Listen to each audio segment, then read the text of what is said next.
Sveiki visi, su jumis sveikinuosi aš Raunasis Lapinas ir šiandien mes pakalbėsim labai skaudžia tema, nes žinau, kad ir ne vienas iš jūsų su ją susidūrėte, tai apie taip vadinamus grieferius, gadintojus, laužytojus, neįsivaizduoju kaip lietuviškai čia viską taip pavadint, bet, žodžiu, turbūt paskutiniu metu, nežinau, žinote ar ne, bet yra atsiradę labai daug tokių įvairių vadinamų botų, robotų, kurie tiesiog skenuoja, ieško įvairių Minecrafto serverių ir vėliau ten prisijungia, išlaužo, išdaužo, serverį, nežinau, apipila lava, žodžiu, viską sugadina ir, ten berods ar susimokėt turi, kad tą serverį atgauti, arba gal iš viso ten būna kartais jo net ir neatgauni. Tai pakalbėsime, kas tai per daiktas ir pakalbėsime, kaip tokio dalyko išvengti. Tai jeigu tau pamoka patiks, būtinai paspausk mygtuką patinka, paprenumeruok Redbox Cloud kanalą. Na, o dabar keliaujam mokytis. Keliaujam. Gerai, tai kas čia vyksta? Tai kartą toks dėdė vardu Dan iš neturėjimo ką veikti greičiausiai sukūrė botą pavadinimu Server Seeker. Su šiuo botu Danas ir visi jo Discord nariai galėjo ieškoti Minecraft serverių, matyti ar jie yra su Online Mode True režimu ar Online Mode False, kiek ten yra žaidėjų ir panašiai. Iš pradžių mielas, ir nekaltas, aišku, dalykėlis atrodė visai nekenksmingas. Bet tada atsirado taip vadinami grieferiai, kurie pasidarė tą botą savaip. Ir žinoma pradėjo jį naudoti kaip ginklą. O tada viskas atrodė daugmaž taip. Tai būtent štai čia jūs jau matote pagreitintus dar manęs vaizdo įrašus. Tai tiesiog kaip yra naudojami būtent tie vadinami botai ir vėliau su tų botų pagalba, aišku, yra užsidedamas vadinamas operatorius ir tiesiog paskui prasideda tokia makalošė košė jūsų serveryje, jis yra išgriaunamas. Čia turbūt irgi galite matyti, kaip tiesiog bando žaidėjai užbanint tą vadinamą įsibrovilį, uždrausti jam lankyti serverį, bet jis tiesiog turi visą prieigą prie jo, ir patys matote, kokie negeri dalykėliai vyksta. Tai ką čia ką tik matėt, tai yra vieno tokio Ogmur griovėjo vaizdo medžiaga ir, jeigu jūs kada nors savo serveryje pamatėt štai tokį dalyką, tai greičiausiai, kad ir jūsų serveryje greičiausiai tas Ogmur ir apsilankė. O kuo jie motyvuoja visą šitą dalykėlį daryti, tai būtent tuo, kad, jūs naudojate nulaužtas Minecrafto versijas, jūs neturite legalių Minecrafto paskyrų, tad iš esmės, kaip ir nieko čia labai baisaus nėra, kad jūs šiek tiek tais truputį, taip pakankina, pavadinkim. Nes, tiesiog iš esmės skatina nusipirkti tikrą Minecraftą, žaisti Minecraftą legaliai, susimokėti už galimybę žaisti, nes, žaidimas kainuoja ir kažkas tai stengiasi, dirba prie jo ir daro, kad, jūs tiesiog galėtumėt žaisti ir žaisti kartu su draugais. Tai kad jums nebūtų taip, kaip dabar ten kažkam vyksta virš mano galvos, nes, aš žinau, kad jau yra kažkam ir iš jūsų buvę taip, tai jeigu jums kažkada taip buvo, parašykite komentarus, kaip jūs jautėtės, ko iš jūsų prašė, man bus labai įdomu paskaityti. Tai Raudonasis Lapinas skuba jums į pagalbą ir yra sukūręs, aš jau kažkada esu net video padaręs apie tai, kaip apsisaugoti nuo įsibrovėlių, dabar, kadangi tai jau vyksta pakankamai dažnai ir vyksta visur, ne tik čia pas mus, vyksta apskritai visur, visam pasauly. Tai tiesiog papildomai kuriu pamoką tam, kad, šiek tiek jūs apšviesti ir padėti jums susitvarkyti, kad tiesiog galėtumėt žaisti ir neišgriautų pasaulio ir paskui jūs visi nepradėtumėt Lavinai, bet tu mane padėjai, nieko nepasakėjai. Gerai, viskas, einam dar. Taigi, kokie serveriai yra labiausiai pažeidžiami? Labiausiai pažeidžiami serveriai pirmoji vietoje yra tie, kurie štai čia, online mode, turi ne true, o false. Kitaip tariant, jūs norite žaisti su draugais serveryje, bet jūs neturite legalių Minecrafto paskyrų ir naudojate nulaužtas Minecrafto paskyras, todėl turite žaisti su Online Mode False. Ką Online Mode False padaro?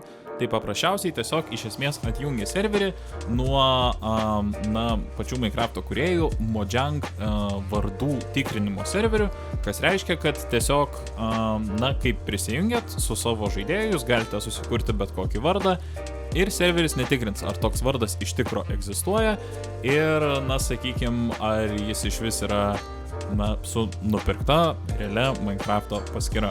Taip pat žinoma, esat dar labiau pažeidžiamas, jeigu jūsų offline mode serveris, arba kitaip tariant online mode false serveris, nulaužtas serveris, taip pavadinkim, yra būtent ant porto 25565, nes tai yra standartinis Minecrafto serverių portas, kurį naudoja didžioji dalis paprastų Minecrafto serverių. Tai vienas turbūt paprasčiausių, geriausiai veikiančių būdų atsikratyti va tokių piktavališkų svečių.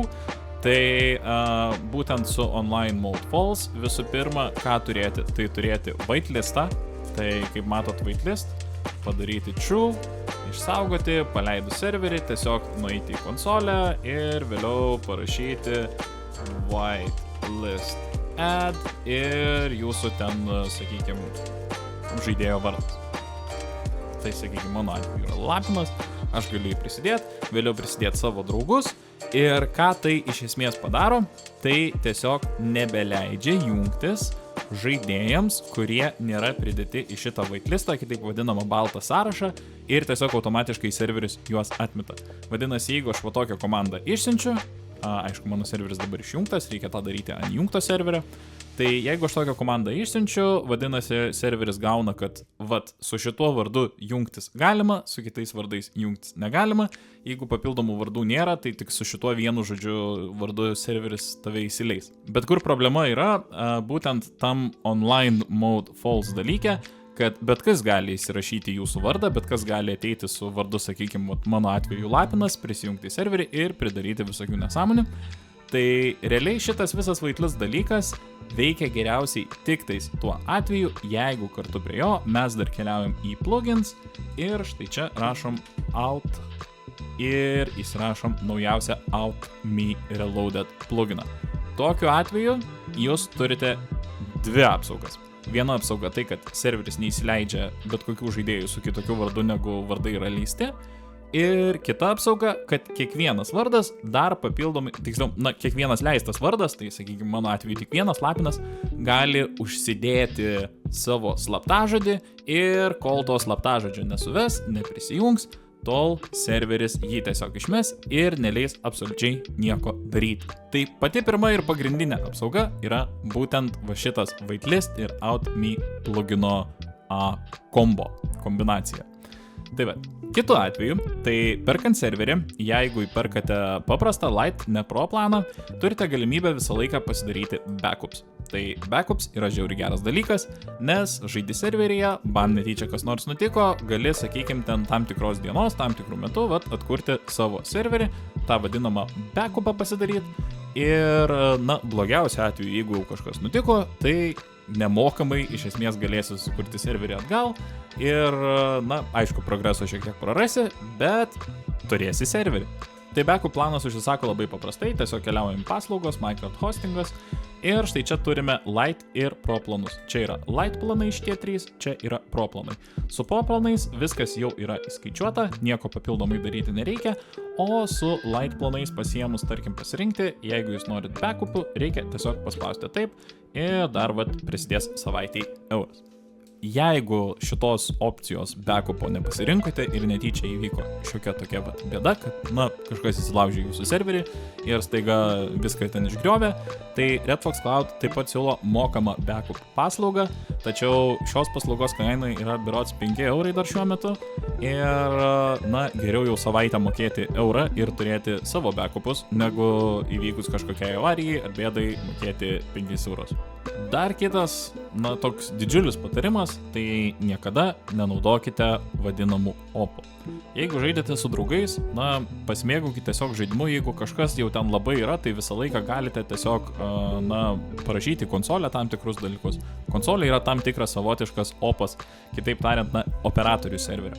Nes, kai jūs užsidedat, sakykime, operatorių ant savęs, kas nors kitas gali prisijungti ir tuo operatorium naudotis. Lygiai taip pat daugelis būtent tokių tų botų ir tų visokių griovėjų būtent ir stengiasi išnaudoti šito operatoriaus galimybę ir jie tiesiog ieško žaidėjų, kurie turi nesaugius serverius, yra užsidėję ant savęs operatorių, nes tokiu būdu labai paprastai, ten sekundžių pagalba su tais vadinamais botais, jie gali užsidėti bet kaip, ant bet kokio vardo savo operatorių ir jį duplikuoti, daryti žodžiu, didelės nesąmonės ir jūs tiesiog niekaip to nesustabdysit. Tai kitą kartą, jeigu norite kažkur atsiteleportuoti, ar, nežinau, tiesiog kažką tais pasiimti, galbūt pirmą kartą, uždėkit savo tą operatorių, greit kažką padarykit ir tada yra tokia komanda kaip deop.